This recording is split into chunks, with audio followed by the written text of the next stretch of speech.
Hi, Megan Brennan. Nice to meet you. Nice to meet you. How was the ride over? Not too bad. Not too bad. Traffic was okay? For the most part, yeah. Did you have any trouble finding the building? Nope. So GPS was made for This is true. What do we do without it? get lost. Yes, Get definitely lost. get lost. So I have some water here if you'd like anything. Do you need anything else before we Oh, get no, I'm started? good. Thank you. So I'm gonna go ahead and give you this. It's just some talking points we're gonna go over. Okay. That way you can make any notes that you might have. Okay. I wanna make sure you can follow along and that you're able to ask any questions that you have. I know when you scheduled the appointment, you stated you wanted to talk about student loans and tell me, what do you know about student loans? Not a whole lot. From what I do know, takes people forever to repay them. Yes, that definitely can happen. So I take it we just kind of need to cover everything to make sure you have a full understanding. A little bit, yeah. Okay. If you don't mind. Not a problem. No, I'm happy to help. And there's so many people out there that have no idea about the different student loans and the options that are out there. So I'm happy to go over those so we can make sure you make the best financial choice for your future. Okay. So we'll start at the beginning, and there are two different types of student loans that you can take. You can take private student loans or you can take federal student loans. So there's not as much to talk about when it comes to private student loans, so we'll kind of start there. Private student loans are done through a lender or a credit union. You do have to have a credit check. They have higher interest fees, and there is not the same flexibility with repayment schedules or protections that federal student loans have. So that's kind of private loans in a nutshell. When it comes to federal student loans, we're looking at 4 different types of loans that you can take. You have your direct subsidized loan, which is financial need based. So you do have to prove hardship in order to qualify for those. We have the direct unsubsidized, the direct plus, which is for parents of undergraduate students or graduate students. And then we have debt consolidation loans. And when we talk about those debt consolidation loans, we're talking about if you have a multiple different federal student loans and you want to combine them into one to make that repayment easier, that's where that would come into play. Okay. So that's kind of a broad overview of the different types of student loans. So far, what questions do we have? Not a whole lot. It does sound like there's more types of the federal student loans though than the private. Absolutely.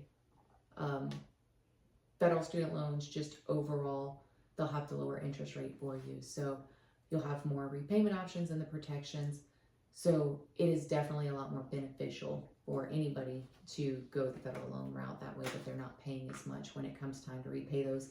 And like I said, if you run into problems in the future, we want to make sure that you're able to have some flexibility. Okay.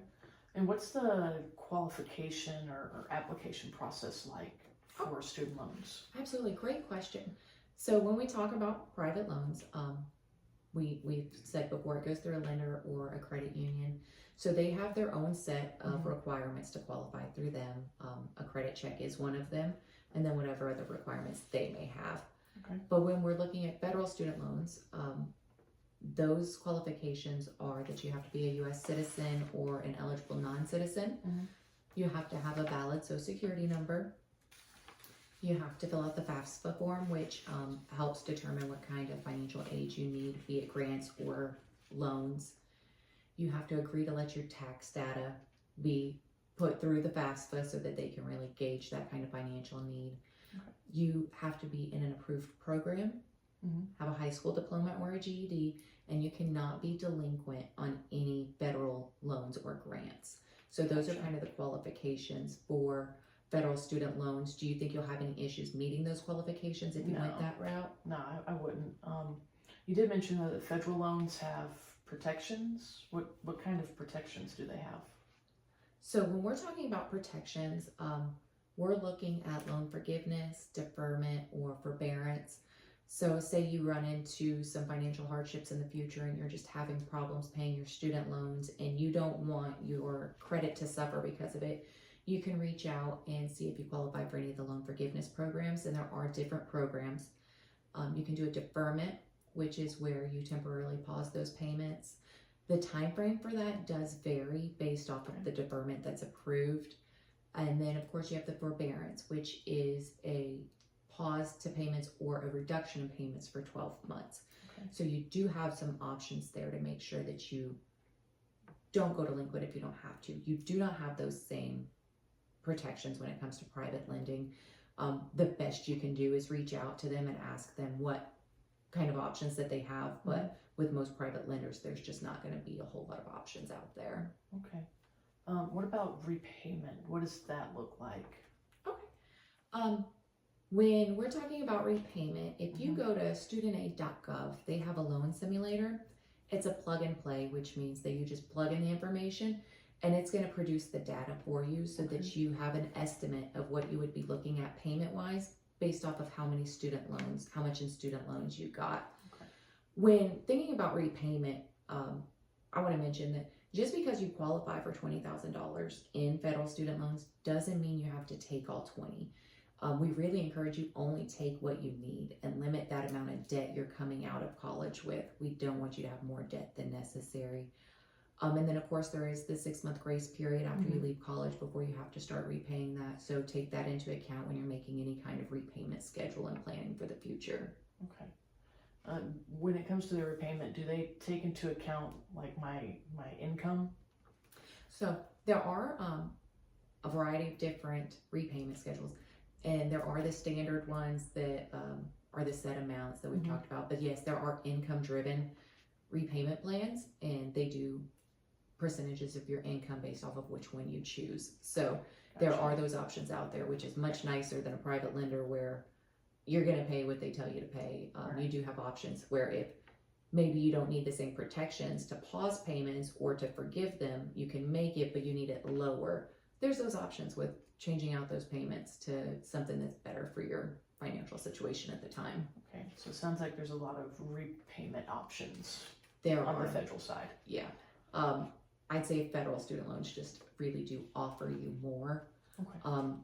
I understand someone that couldn't get them or they've gone over the caps would need to go to a private lender, but I would not recommend anybody who can get a federal student loan go to a private lender first, because you're just going to end up paying more, not having the same perks that you do with a federal student loan. Okay. That's good to know. Thank you. Absolutely. And I know you came in to talk about student loans. You want to go back to school and I assume limit your debt as much as possible. Ideally. We don't want you to have to pay a bunch of money back. So I do just want to briefly touch on a few other options there are outside of student loans. So there's scholarships. There's merit-based scholarships. But if you weren't big on school when you were in high school, then, I understand. Or if you've been out of high school too long, that may not apply to you. There are some others you can look into. So we want to make sure that if you qualify for any of that, we're utilizing that before we do any loans. Of course, there's tuition assistance through employers. And then the military offers the GI Bill, ROTC, with a service obligation, but it would mean that your education is paid for and then you would get real life experience. When we talk about tuition assistance, do you know, does your current employer have tuition assistance? Only if it's for an educational program related to my current field. That's very common. It normally does have to tie in for them to want to spend their money on it. Do you know, is what you're going to school for in that same field? No. No. I'd like to get out of what I'm currently doing. It's part of why I'm looking into going back to school. Understandable. So even though you say you're not going there, I still would encourage you to set the goal to find out all of the information on their tuition assistance. There may be some classes for what you want to do that would still fall under their umbrella that you could get paid for. So gather all of that information about the tuition assistance from your employer, the criteria, and when we meet again, we can sit down and look over all of it and see if it applies to you. There's no harm in us looking at it to try to save money where we can. Sounds good. Did you have any other questions that you wanted to go over? Any concerns? No, I'm just trying to gather information to see if it's financially responsible for me to go back to school right now. Absolutely. Definitely want to make the best financial choices, and we're here to help you do that. I hope that we've given you the information you need to at least have a starting point.